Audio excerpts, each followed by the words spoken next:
Yes, ma'am. Okay, good day. I am from Global Ace Agency here in Malaysia, and I am the Philippine recruiter.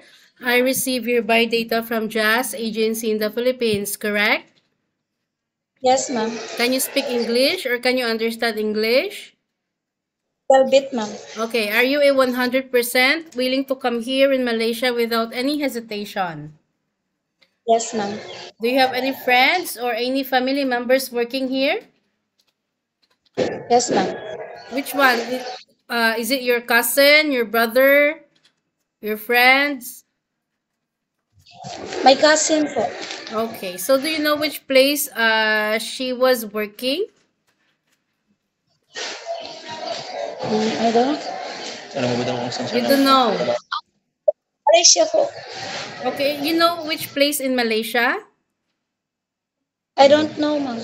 Okay, so our interview, this is recorded and it will be uploaded in our YouTube channel.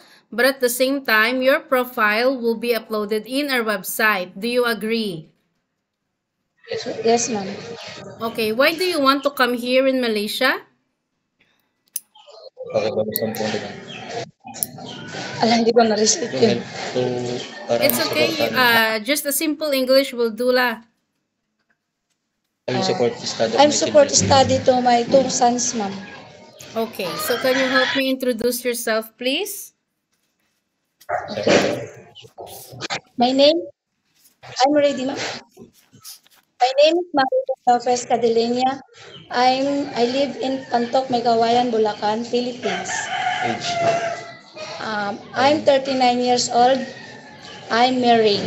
Okay. I was born November 17, 1984. Okay. Tapos, My religion is Iglesia ni Cristo. And I have my two sons. I have two sons. Okay. So, Ate Marilyn, okay. So, what is your height and your weight? Tangkad tas bigat.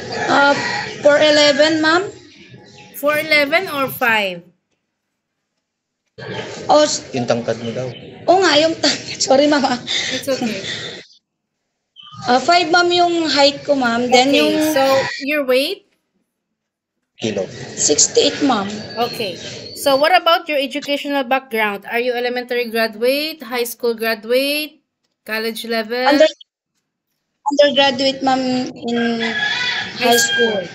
Okay, so Yes, ma'am. you mentioned that you got 2 children, right? Yes, ma'am. So, who will going to take care of them once you come to work here in Malaysia, as this is your first time working abroad? Father. Your father, ma'am. Okay, what is your husband occupation and how old is he? Factory worker, ma'am. Tapos My edad. husband. Tapos edad. So, what is his occupation and how old is he, your husband? Factory worker, ma'am. And then, how old? 45 years old, ma'am. Okay, so how many brother and how many sister do you have? They have my sister, 3 sister and 1 boy, ma'am. Okay, so what is your rank in your family? Are you the eldest, the second? Is 3, ma'am. You are Oh, the third. Second, ma'am, second. Okay, you are the second. Okay, so this is your first time working abroad, right, Marilyn? Yes, ma'am. Okay, so being a domestic helper, I would like to let you know that it is very tough, okay? There is no such a thing that it's an easy job, you know? You need to be flexible, you need to be multitasking, okay? So, Yes, there is no such a thing that you will just focus on doing house chores. No such a thing. You need to do also to take your children or baby if your employer got babies or they got children or elderly inside the house. Are you ready? Are you prepared? Yes, ma'am. Okay, so in your by data, it was stated that you work in Philippines way back 2013 to 2014 for 1 year. In which place in the Philippines you worked before? Yes, ma'am. Factory worker, ma'am. Factory worker, okay. So, way back 2014 to 2016, you work as a housemaid also? Yes, ma'am. Or factory worker? Yes, ma'am. 2014 to 2016, ma'am, is housemaid, ma'am. Okay. So which place in the Philippines? In Manila Bulacan. or sorry? Philippines, ma'am. Bulacan, Philippines. Bulacan. Okay.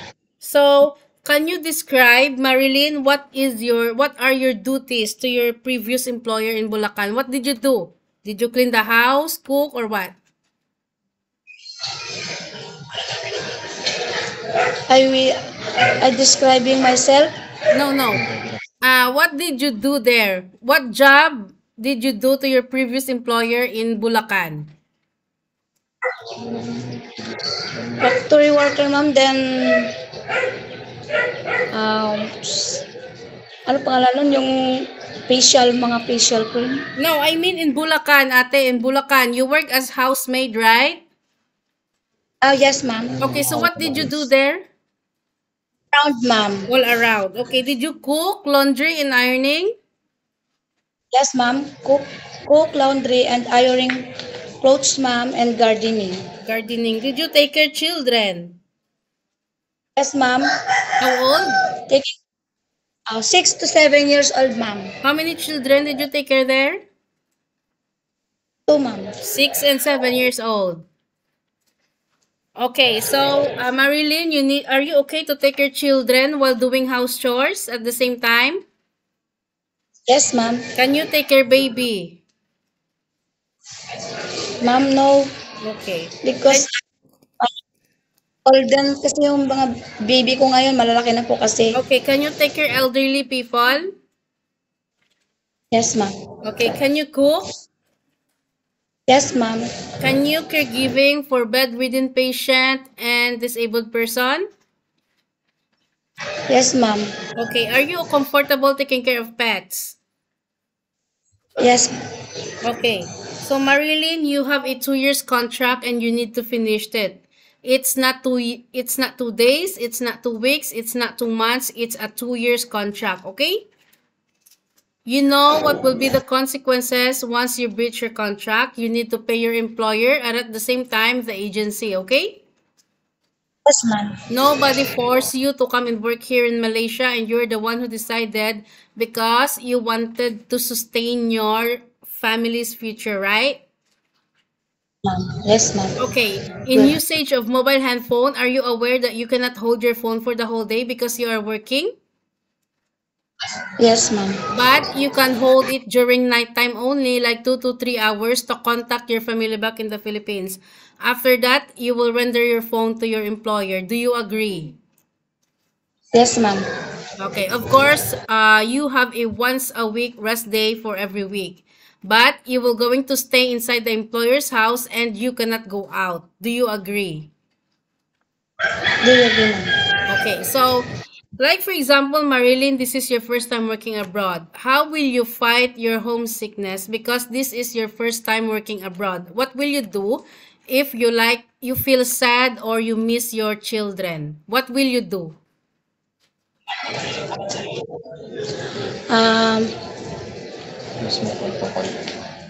Use my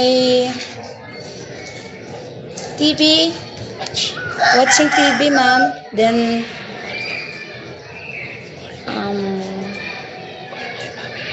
call my family. Then, para hindi ako ma-homesick. Okay. After work, ma'am. Okay, after work. So, you know what are you doing, right? Marilyn, you are healthy. Do you have any health issues? No, ma'am. So you are healthy. Yes, ma'am. Okay. So I just wanted to make it clear to you because I don't want later once you reach here in Malaysia, you complain that you don't know the rules and regulations, okay? If you agree our rules, it's okay, you can come. But if you don't agree, we don't force people also to come here, okay? Yes, ma'am. As long as you are hardworking, you can respect the rules and regulations of the employer, it's okay. We don't have problem later, okay? Yes, madam. Okay, so, but you can understand English, correct? Yes, ma'am. You can write in English? Yes, ma'am. Okay. So I think that's all for now, Marilyn. It was my pleasure meeting you. But please stay connected through WhatsApp because agents here in Malaysia will going to contact you to conduct an interview together with the employer, okay? Yes, ma'am. Thank you and have a good day. Thank you, ma'am.